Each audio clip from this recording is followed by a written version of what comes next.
नमस्कार, मैं हूं नगमा और आप देख रहे हैं बड़ी खबर। टूल किट मामले में दिशा रवि की गिरफ्तारी को लेकर कई बड़े सवाल खड़े हैं।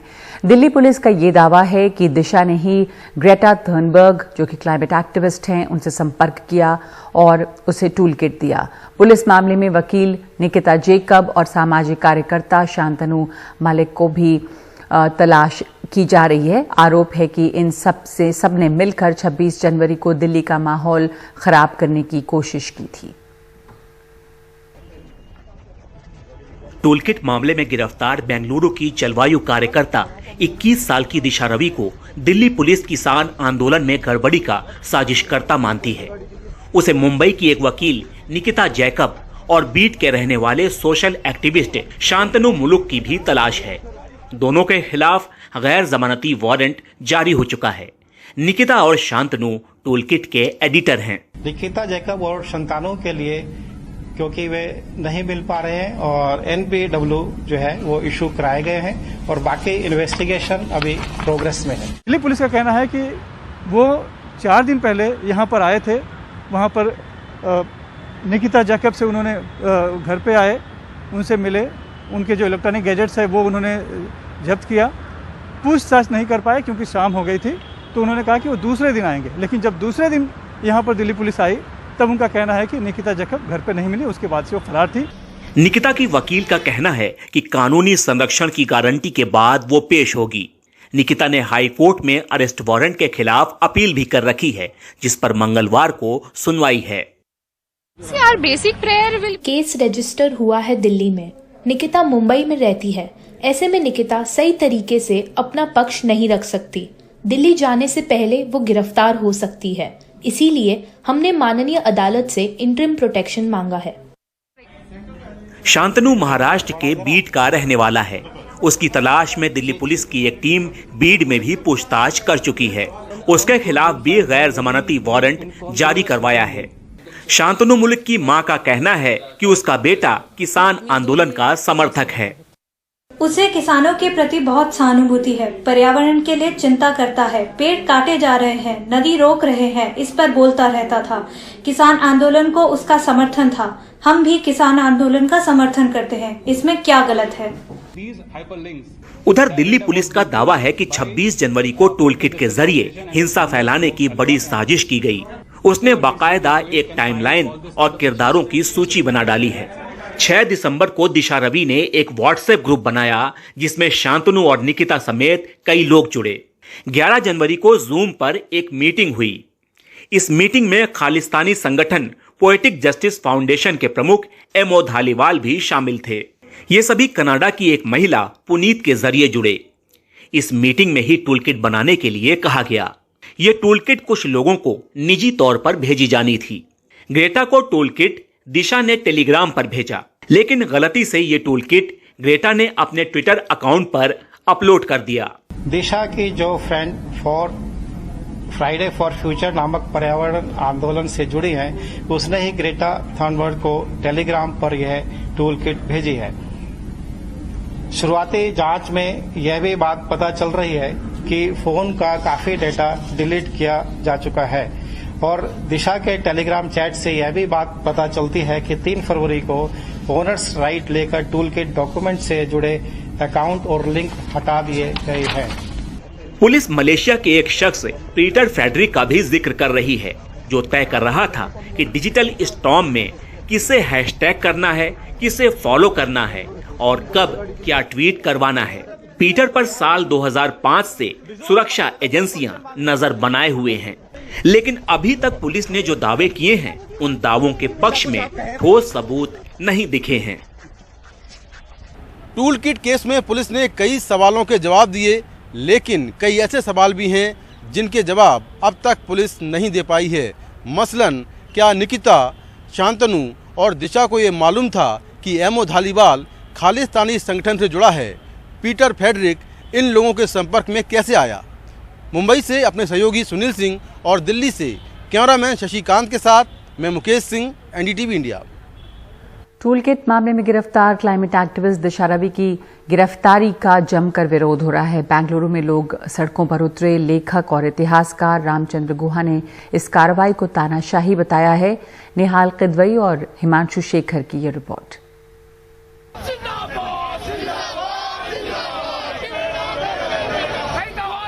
गिरफ्तार क्लाइमेट एक्टिविस्ट दिशा रवि के समर्थन में सोमवार को बेंगलुरु की सड़कों पर सैकड़ों सामाजिक कार्यकर्ता उतरे। डॉक्यूमेंट का जवाब डॉक्यूमेंट से होता है। अटल बिहारी वाजपेयी जी ने कहा लेख का जवाब लेख से होता है। ये कोई हिंसाकारी से बिल्कुल ये देखिए, ये तो बिल्कुल तानाशाही आ गई हमारे देश में। दिशा रवि के समर्थन में लोग सड़कों पे आ गए। यहाँ बेंगलुरु के मैसूर बैंक सर्कल पर देखिए किस तरह से लोग इकट्ठा हुए हैं। समाज के सभी वर्गों के लोग यहाँ पर मौजूद हैं। छात्र हैं, वकील हैं और दूसरे बुद्धिजीवी भी। विरोध की आवाज दिल्ली में भी सुनाई दी। दिशा रवि की रिहाई की मांग के समर्थन में 78 पर्यावरण और सामाजिक कार्यकर्ताओं ने साझा बयान जारी कर विरोध जताया। हमने मांग किया है कि दिशा रवि को और अन्य तमाम इस तरह के लोगों को जिन्हें इस टूल किट के बहाने दिल्ली पुलिस पकड़ने की साजिश में है, उन सब लोगों पर से पहले तो वो टूल किट वाला वो बकवास FIR को खत्म करें और इन सारे लोगों को तुरंत छोड़ें। दूसरा, हम कह रहे हैं कि दिशा रवि की गिरफ्तारी का जो तरीका है वो कानूनी और संवैधानिक रूप से पूरी तरह से गलत है। इस तरीके के लेके अंदर बंद कर देना ये गलत तरीका है। कोई टेररिस्ट तो नहीं है, पढ़ी लिखी बच्ची है, एनवायरनमेंट के ऊपर स्पेशलिस्ट है, तो उनको क्या आपने क्या किया, क्या मैसेज क्या है इसमें? क्या ऐसे यंग बच्चों को आप अरेस्ट करते हो? इससे पहले भी एक यंग लड़की को आपने किया है। इसका मतलब आप चाहते हो कि यूनिवर्सिटी को कहीं मैसेज जा रही है, चाहे वो JNU को जा रही है या हैदराबाद यूनिवर्सिटी को जा रही है, कई सारे सेंट्रल यूनिवर्सिटी को शायद गवर्नमेंट मैसेज देना चाह रही है स्टूडेंट्स को कि आप हमारे खिलाफ कुछ नहीं बोल सकते, आप डराना चाह रहे हो। राजनीतिक दलों ने भी दिशा रवि की गिरफ्तारी का विरोध किया। आम आदमी पार्टी ने उसकी फौरन रिहाई की मांग करते हुए इसे कानून की आड़ में अपहरण बताया। आज 1970 के दशक का हवाला देने वाली बीजेपी वही कर रही है। फर्क उस समय यह था कि मिसेस गांधी ने प्रोक्लेमेशन किया, इमरजेंसी को घोषित किया। उस समय के राष्ट्रपति ने उनके दिखाई गई डॉटेड लाइन पे साइन करके लागू करी इमरजेंसी, और आज इमरजेंसी औपचारिक तौर पे लागू नहीं है, लेकिन 21 साल की बेटी को अरेस्ट कर कुछ ऐसा ही करने की कोशिश मुझे लग रहा है कि मोदी सरकार कर रही है। हालांकि देश के रक्षा मंत्री दिल्ली पुलिस की रक्षा में उतर आए। दिल्ली पुलिस को जितनी तरह तरह की जिम्मेदारियों का निर्वाह करना पड़ता है, मैं समझता हूं कि पूरे भारत में किसी अन्य शहर की पुलिस को उतने प्रकार की जिम्मेदारियों का निर्वाह नहीं करना पड़ता। कोई विदेश से आ रहा है, कोई आ रहा है, ये कार्यक्रम हो रहा है, वह कार्यक्रम हो रहा है। विदेशी ताकतें भी कुछ हमारे अड़ोस पड़ोस की यदि कोई मैसेज देना चाहती हैं अपनी नापाक हरकतों के द्वारा, तो दिल्ली को ही वो केंद्र बिंदु बनाती है। बराबर हमारी दिल्ली पुलिस को उसके लिए सक्रिय रहना पड़ता है। जिस परिस्थिति में दिशा रवि को गिरफ्तार किया गया, उस पर सामाजिक कार्यकर्ताओं, इतिहासकारों और पर्यावरणविदों ने कई बड़े सवाल उठाए हैं। जाहिर है जब तक पुलिस इन सवालों का जवाब नहीं देती, उसकी कार्रवाई पर सवाल उठते रहेंगे। बेंगलुरु से निहाल किदवई और दिल्ली से सुशील राठी के साथ Himanshu Shekhar, NDTV India.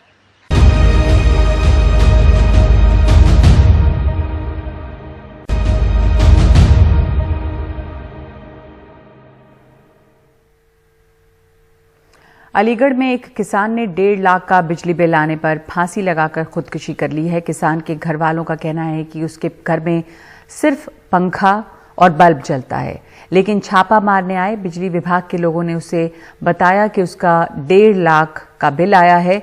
Bill ना देने पर SDO ने किसान को थप्पड़ भी मारे और नतीजा ये हुआ है कि किसान ने आत्महत्या कर ली। रामजी लाल के पास घर के नाम पे सिर्फ यही एक कमरा है। इसमें एक बल्ब, एक पंखा और एक टीवी है। उनके घर वालों का आरोप है कि बिजली विभाग ने बताया कि उनका 1.5 लाख का बिजली का बिल है। उनके घर छापा मार के बिजली काट दी, रामजी लाल को थप्पड़ मारे और गिरफ्तार करने की धमकी दी। मेरे को पैसे दो, अभी दो। फिर मेरे पापा जी को धक्का मार दिया। फिर मैंने हाथ जोड़ा, पाँव भी छुआ। फिर उसने फिर धक्का मार के चांटा भी मार दिया। ऊपर से तार फार सारे काट के ले गया। फिर बोला था कि अभी चलो मेरा साथ गाड़ी में बैठ के, अभी चलो, नहीं छोड़ूंगा, अभी चलो। रामजी लाल की पत्नी अब बेहाल हैं। कहती हैं कि रामजी लाल सरेआम बेइज्जत हुए, हाथ जोड़े, पांव पकड़ने के बावजूद थप्पड़ खाए। बिजली वाले उन्हें पकड़ के साथ ले जा रहे थे। फिर 1.5 लाख रुपए की मांग से वो इतनी दहशत में आ गए कि फांसी से लटक गए। इनने चाटा मारा तो उन्हें हदका बैठ गया, तो बोले हमारे घर का मालिक, हमारे घर का खींचा फोटो। तो फिर वहाँ घेर पे गए थे, तो घेर में कह रहे तुम पे 1.5 लाख रुपया आए, तो फिर मारा चाटा, तो फिर वे हदका मारे, फांसी खा ली। हम तो पहले राशन लेने चले गए। गांव वाले कहते हैं कि जिस वक्त बिजली विभाग के लोग गांव में चाय नाश्ता कर रहे थे, उसी वक्त रामजी लाल ने फांसी लगा ली। जिंदगी से कितनी मायूसी हुई होगी एक 50 साल के किसान को कि फांसी से लटक गया। राम बाबू हमें वो जगह दिखाते हैं। आपने क्या देखा यहाँ पे? यहाँ तो मैं लटका देखा था। कहाँ पे लटके हुए थे? इसमें। लेकिन अलीगढ़ में बिजली विभाग के सुपरिंटेंडिंग इंजीनियर कहते हैं कि यह बिजली विभाग को बदनाम करने की साजिश है ताकि वो बिल न वसूले। अचानक एक आदमी आता है, कहता है साहब आपको बिजली विभाग बहुत ज़्यादा अत्याचार कर रहा है गरीबों के ऊपर और ये अच्छा नहीं कर रहा है, कुछ नाराज़गी शो करता है। और इसके बाद वो सबको मेरा आखिरी नमस्ते करके वहाँ चला जाता है। इसके बाद करीब 15 मिनट फिर लोग और काम करते हैं, तब पता लगता है अचानक हल्ला मचता है कि एक आदमी ने आत्महत्या कर ली है। बहुत सारे लोग बिजली चोरी करके कारखाने चलाते हैं, दुकानें चलाते हैं, घर में एसी, गीजर, पंखे और तमाम दूसरी तरह की चीजें चलाते हैं। लेकिन बिजली विभाग के कर्मचारियों को परेशान करने के लिए कोठरी में रहने वाला रामजी लाल ही मिला था। इस जांच का नतीजा चाहे जो भी हो, लेकिन बहरहाल अभी उसका पूरा परिवार और पूरा गांव ये आरोप लगा रहा है कि बिजली विभाग के लोगों ने उसे जलील किया और मारा, जिसकी वजह से उसने खुदकुशी कर ली। अलीगढ़ में अदनान और लखनऊ में कैमरामैन विनीत वर्मा के साथ कमाल खान, NDTV इंडिया।